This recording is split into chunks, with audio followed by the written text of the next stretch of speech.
끄떡이 없다. 그러면 연속 공격이 바로 들어가요. 낭심 공격, 엘보 공격 바로 이런 식으로 들어가야 됩니다. 그 영화에서 보면 여기 치고 다 치고 이렇게 들어갑니다. 안녕하세요. 컴백 강사 박상훈입니다. 이 시간에는 실제 상황에서는 어떤 자세를 취해야 되는지에 대해서 알아보도록 하겠습니다. 실제 상황은 격투기 상황과 정말 다릅니다. 무엇이 다르면 첫 번째로는 이제 규정이 없는 거고, 두 번째로는 시작과 끝 지점을 누구도 알려주지 않는다는 차이가 있습니다. 격투기에서는 심판이 언제 시작할지, 언제 끝날지, 그리고 위험할 때는 조절을 해줍니다. 하지만 실제 상황에서는 언제 시작될지도 모르고 언제 끝날지도 모르는 그런 애매한 상황들이 많이 있기 때문에 실제 상황에서는 그 시작하기 전의 자세와 컴뱃 상황, 전투가 들어가는 상황의 자세가 당연히 다를 수밖에 없고요. 그리고 그 실제 상황을 잘 대처하기 위해서는 상황 인식 능력이 굉장히 중요합니다. 이게 무슨 말이냐면은 이제 상대가 이제 열받아서 공격을 해올 때 진짜 언제 공격해올지를 파악을 하는 게 중요하다는 거죠. 정확하게 인지를 하고 있어야 그거를 제대로 대처할 수가 있습니다. 예를 들어서 UFC 선수, 정말 잘 나가는 선수예요. 전적도 많은 선수인데 이 사람이 실제 상황에서 언제 시작할지 모르고 타이밍을 못 잡아서 일격을 맞아서 기절할 수가 있습니다. 이런 일이 있다고 가정을 해볼게요. 그러면은 이 사람은 격투적인 능력이 없는 걸까요? 저는 절대로 그렇게 생각하지 않아요. 이 사람 격투 실력이 분명히 있어요. 단지 언제 시작하고 끝나는 지점을 몰랐던 거죠. 그거를 누구도 알려주지 않고 심판이 없기 때문에 어떤 사람이든 안 보이는 곳에 일격을 당하면 순식간에 기절할 수가 있습니다. 그렇기 때문에 그걸로 판단할 수 있는 문제가 아니고, 그러기 위해서는 UFC 선수도 상황을 인식하는 능력을 따로 배우는 게 필요하다는 거죠. 그래서 오늘 이 시간에는 실제에서 필요한 두 가지 자세에 대해서 알아보도록 하겠습니다.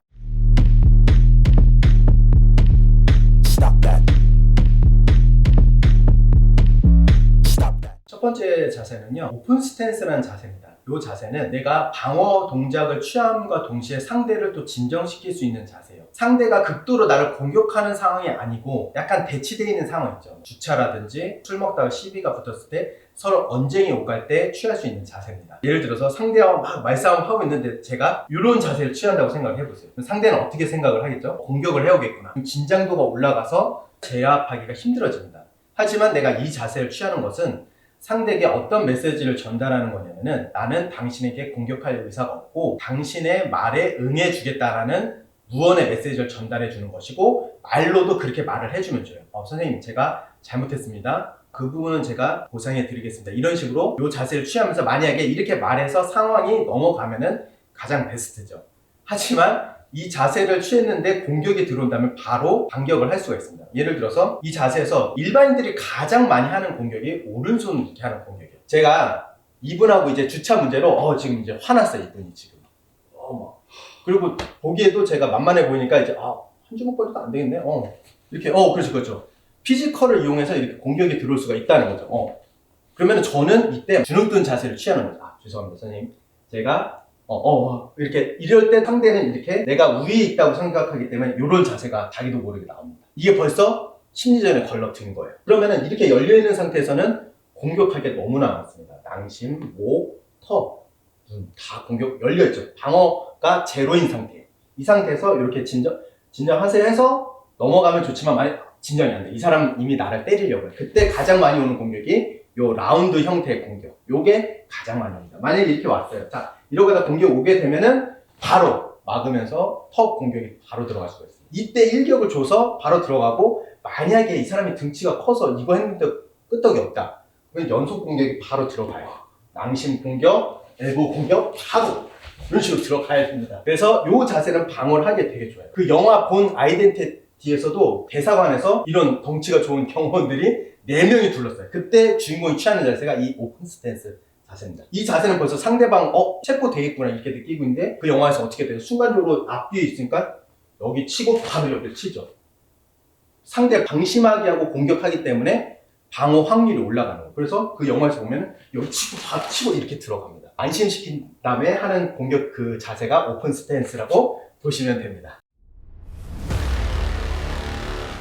두 번째는 컴뱃 자세입니다. 아까는 오픈 스탠스, 아직 공방이 오가기 전에 있는 자세, 상대를 안심시키고 자세를 열리게끔 하는 심리전에 의한 자세, 이건 실제 현장 요원들이 쓰는 자세입니다. 이 상황과 서로 진짜로 공방이 오고 가는 상태에서 자세는 다르다는 거죠. 컴뱃 상태에서 자세는 제가 아까 알려드렸던 복싱의 자세랑 킥복싱의 자세를 같이 합산한다고 보시면 돼요. 킥복싱의 자세는 앞발을 정면을 향해 가고 있다고 했죠. 그리고 이제 킥복싱에서처럼 이렇게 너무 서 있는 자세는 테이크다운 들어올 때 위험할 수 있기 때문에 보폭을 조금 넓혀줍니다. 그리고 팔꿈치를 붙여주고 주먹을 쥐어주는데, 여기서 복싱 자세처럼 너무 이렇게 자세를 취하게 되면 글러브 형태에서는 이게 방어가 돼요. 하지만 맨손으로 주먹 공격이 올 때는 중간에서 허리으로 끊어내야 되기 때문에 약간 이 자세보다는 살짝 방어하는 자세로 해주시면 좋고요. 손을 편 상태는 내가 주먹을 방어하기 위함이고, 실제로 공격이 들어올 때는 순간적으로 주먹을 쥐어서 공격이 들어가는데, 만약에 내가 이게 숙련이 안 돼 있다면 이 장으로 바로 공격을 들어가 주셔도 상관없습니다. 오히려 주먹이 단련이 안 되신 분들은 여기 있는 형태로 공격을 하시는 게 더 효과적일 수 있어요. 그리고 이 자세에서 뭐 어떤 이제 개인마다 차이가 있는데, 중심을 약간 앞으로 가라고 하는 경우는 있는데, 저는 둘 다 동일하게 놓으라고 말을 하고 싶어요. 왜냐면은 복싱에서는 앞으로 해도 내가 위빙을 피할 수 있지만, 프론트 킥 공격이 왔을 때 내가 몸이 앞으로 쏠렸으면 좀 위험할 수 있거든요. 근데 실제 상황은 뭐가 나오는지 알 수가 없습니다. 그래서 좀 더 최대한 안전한 자세로 이 자세를 취해주시는 걸 추천을 드리고, 움직일 때는 똑같이 복싱 스텝이든 킥복싱 스텝이든 전진, 좌우 자연스럽게 바로 움직일 수 있게 해주는 게 좋습니다. 그래서 이 자세로 공방을 취해주시는 게 좋을 것 같습니다.